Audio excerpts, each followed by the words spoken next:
Hi friends, நல்லா இருக்கீங்களா? Welcome back to my channel. இன்றைக்கி நம்ம பாவக்காய் வச்சு ஒரு எம்மையான ஒரு ஸ்வீட்டு தான் நம்ம செய்ய போகிறோம். பாவக்காய் வச்சு எப்படிங்க ஸ்வீட்டு செய்கிறது அப்படின்னு நீங்கள் நினைக்கல. ஆனால் நீங்கள் ஆச்சரியப்படுற அளவுக்கு இந்த ஸ்வீட் இருக்கும். வாங்க சீக்கிரம் நம்ம வீடியோக்குள்ளே போகலாம். இந்த ஸ்வீட் செய்கிறதுக்கு பார்த்திங்கன்னா நான் ஒரு பாவக்காய் எடுத்திருக்கேன். பாவக்காய் இந்த ஃபுல் டார்க் க்ரீன் கலரு, ஒரு லைட் எல்லோயிஷ் கலர்லையும் இருக்கும். எந்த பாவக்காய் இருந்தாலும் பரவாயில்ல. கசப்புத்தன்மை கம்மியாக இருக்கிற பாவக்காய் இருந்தால் ரொம்பவும் பெட்ரு. இப்போ பார்த்திங்கன்னா பாவக்காய் நல்லா 3 கஷ்ணங்களாக கட் பண்ணி எடுத்துட்டேன். இப்போ பார்த்திங்கன்னா அதுக்குள்ளே இருக்கிற சீடு, அந்த ஒயிட் கலர் இருக்கும் இல்லையா, அந்த ஸ்கின் மாதிரி, அது நமக்கு தேவையில்லை. இப்போ அதையெல்லாம் நீங்கள் ஒரு கத்தி வச்சோ ஸ்பூன் வச்சோ நீங்கள் ரிமூவ் பண்ணி எடுத்துக்கோங்க. அதுக்குள்ளே அது எதுவுமே இருக்கக்கூடாது. ஃபுல்லாக பாவக்காய் உடையாமல் பார்த்துக்கோங்க. இப்படி தான் இருக்கணும். இப்போ 3மே கட் பண்ணி எடுத்துட்டோம். இப்போ அடுப்பு பற்ற வச்சு ஒரு கடாய் வச்சுக்கோங்க. அதில் பாவக்காய் முங்குற அளவுக்கு நான் தண்ணி ஊற்றிருக்கேன். அதுக்கப்புறம் 3 டேபிள் ஸ்பூன் அளவுக்கு சர்க்கரை போட்டிருக்கேன். சர்க்கரை போட்டு நான் பாவக்காயை அதுக்குள்ளே போட்டுட்டோம். நாம் இப்போ வேக வச்சு எடுக்க போகிறோம். சர்க்கரை எதுக்கு சேர்த்திருக்கோம்னா, இந்த பாவக்காயில் கசப்புத்தன்மை இருக்கும். அது ரொம்ப கம்மியாகிறதுக்கு தான் சர்க்கரை சேர்த்திருக்கோம். கசப்புத்தன்மை அதிகமாக இருக்கிற பாவக்காய் இருந்தால் நீங்கள் கொஞ்சம் கூடி அதிகமாக கொஞ்சம் ஒரு டேபிள் ஸ்பூன் 2 டேபிள் ஸ்பூன் அதிகமாக நீங்கள் சர்க்கரை சேர்த்திக்கோங்க. இப்போ பாவக்காய் நல்லா வெந்துடுச்சு. இப்போ அப்படியே நம்ம எடுத்து நல்ல கூல் வாட்டரில் நம்ம போட்டு வச்சிடலாம். அது அங்கே ஓரமாக இருக்கட்டும். இப்போ கடாயில் ஒரு டேபிள் ஸ்பூன் நெய் ஊற்றிருக்கேன். இப்போது ஒரு டேபிள் ஸ்பூன் அளவுக்கு வேர்க்கடலை சேர்த்தி நல்லா ஃப்ரை பண்ணி எடுத்துட்டோம். அதையும் நம்ம வேறொரு பவுலுக்கு மாற்றிடலாம்.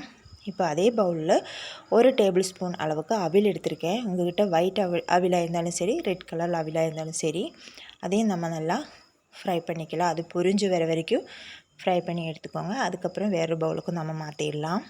இப்போ பார்த்திங்கன்னா ஒரு 2 டேபிள் ஸ்பூன் அளவுக்கு தேங்காயை சேர்த்திருக்கேன். இந்த தேங்காயில் கொஞ்சம் ஈரப்பதம் இருக்கும். அதெல்லாம் மாறுற வரைக்கும் நம்ம ஃப்ரை பண்ணி எடுத்துக்க போகிறோம். இப்போ அதுவும் நல்லா ஃப்ரை ஆயிடுச்சு. அதையும் நம்ம வேறு பவுலுக்கு நம்ம மாற்றிடலாம். அந்த வேர்க்கடலை தேங்காயெல்லாம் உங்களுக்கு எவ்வளோ பிடிக்குமோ அந்தளவுக்கு நீங்கள் சேர்த்திக்கோங்க. இது நல்லா சூடு ஆறணும். அது வரைக்கும் அது அங்கே இருக்கட்டும்.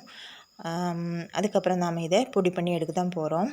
இப்போ பார்த்திங்கன்னா நம்மளோட பாவக்காய் எடுத்துட்டோம். ஒரு குட்டி பழம் ஒன்று எடுத்திருக்கேன் நான். இது ரஸ்தாளி பழம். இதையும் நம்ம அந்த பாவக்காய்க்குள்ளே நம்ம ஃபிட் பண்ண போகிறோம். பாவக்காய்க்குள்ளே ஃபுல்லாக நல்லா ஃபிட் பண்ணுற மாதிரி பழமாக நீங்கள் பார்த்தே எடுத்துக்கோங்க. இதே ஃபிட் பண்ணி விட்டு நம்ம அதையே குட்டி குட்டியாக கட் பண்ணி எடுக்க தான் போகிறோம். பாவக்காய் பார்த்திங்கன்னா சுகர் பேஷண்ட்ஸுக்கெல்லாம் ரொம்பவே நல்ல ஒரு வெஜிடபிள்னு சொல்லலாம். டெய்லியும் நம்மளோட ஃபுட்டில் சேர்த்திக்கணுன்னா ரொம்பவும் நல்லாயிருக்கும்.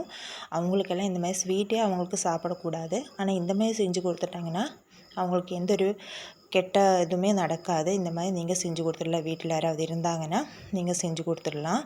பாவக்காய்க்கு அதோட கசப்புத்தன்மை அப்படியே இருக்கும். ஆனால் ஸ்வீட்டுக்கு ஸ்வீட்டும் ஆயிடுச்சு. இப்போ பாருங்கள் எவ்வளோ அழகாக இருக்குது பாருங்கள். இப்படி தான் இருக்கணும் நம்மளோடது. உள்ள பாவக்காய்க்குள்ளே நம்மளோட பழத்தை நம்ம நல்லா வச்சுட்டோம். இப்போ ஒரு கடாயை வச்சு அதில் பார்த்திங்கன்னா ஜாங்கிரி எடுத்திருக்கேன் நான். ஒரு 5 டேபிள் ஸ்பூன் அளவுக்கு இருக்கும். அப்புறம் ஒரு 2-3 டேபிள் ஸ்பூன் தண்ணி ஊற்றி நம்ம இதையே நல்லா மெல்ட் பண்ண போகிறோம். ஃபஸ்ட்டு ஹை ஃப்ளேமில் போட்டுக்கோங்க. அப்புறம் லோ ஃப்ளேமில் போட்டு நல்லா மெல்ட் பண்ணிக்கோங்க. அது கொஞ்சம் நல்லா மெல்ட் ஆனதுக்கப்புறம் நம்ம கட் பண்ணி வச்சுருக்கிற நம்ம பாவக்காய் இருக்கும் இல்லையா, அதையும் நம்ம அதுக்குள்ளே போட்டுற போகிறோம்.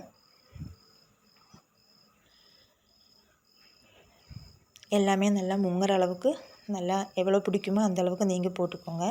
பெரிய கடாயாக இருந்துச்சுன்னா தோசைக்கல் அந்த மாதிரியெல்லாம் இருந்துச்சுனாலும் அது மேலேயும் நீங்கள் போட்டு இது பண்ணி எடுத்துடலாம். இடையில் பார்த்திங்கன்னா அது பாட்டுன்னு அங்கே இருக்கட்டும். இப்போ அதை ஜாங்கிரி கொஞ்சம் நல்லாவே சுண்டுற வரைக்கும் நம்ம வெயிட் பண்ணலாம். இப்போது நம்மளோட தேங்காய், அவில், அந்த வேர்க்கடலை இருக்கும் இல்லையா, அதையே பொடி பண்ணி நான் ஒரு பவுலுக்கு மாற்றி வச்சுட்டோம். இப்போ பார்த்திங்கன்னா நம்மளோட ஜாங்கிரியெல்லாம் நல்லா சுண்டிருச்சு. இது இடையில நீங்கள் திருப்பி போட்டு விட்டுருங்க. இப்போ இதையும் நம்ம வேறொரு பவுலுக்கு நம்ம மாற்றிடலாம். அவ்வளோதான், கரெக்டாகிடுச்சு. இப்போ நம்மளோட சர்விங் பவுல் எடுத்துக்கலாம். ஒரு தட்டு எடுத்துக்கோங்க. இப்போ நம்மளோட வேர்க்கடலை, தேங்காய், அவில் அந்த மிக்ஸி இருக்கும் இல்லையா, அதையே நான் நல்லா செட் பண்ண போகிறோம். நல்லா செட் பண்ணி விட்டுடலாம். அப்புறம் நம்மளோட ஃப்ரை பண்ணி வச்சுருக்கிற நம்மளோட பாவக்காய் அப்படியே மேலால் நல்லா செட் பண்ணி விட்டுடலாம்.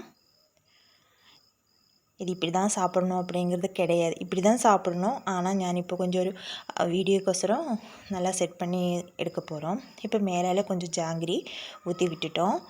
இந்த பாவக்காய் பார்த்திங்கன்னா உங்களுக்கு எந்த கசப்புமே இருக்காது. நம்ம பாவக்காய் குழம்பு வைக்கும்போதும் கூட ஒரு லைட்டாக ஒரு கசப்பு இருக்கும் பாவக்காய்க்கு. இது அந்த எதுவுமே இருக்காது.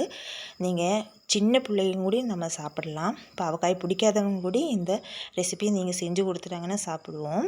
நீங்கள் ஒரு வாட்டியாவது நீங்கள் வீட்டில் ட்ரை பண்ணி இதோட டேஸ்ட்டு தெரிஞ்சுக்கோங்க. அப்புறம் ஃபீட்பேக்கு கமெண்டில் பண்ணுங்கள். என்னோடய சேனல் நீங்கள் ஃபஸ்ட் டைம் பார்க்குறீங்கன்னா மறக்காமல் லைக் பண்ணுங்கள். உங்களோட ஃப்ரெண்ட்ஸு ரிலேட்டிவ்ஸுக்கெல்லாம் ஷேர் பண்ணுங்கள் வீடியோஸு. அப்புறம் சப்ஸ்கிரைப் பண்ணுங்கள். சப்ஸ்கிரைப் பண்ணும்போது ஆளுங்கிற ஆப்ஷன் எனேபிள் பண்ணி விட்டுருங்க. டாட்டா, பாய்.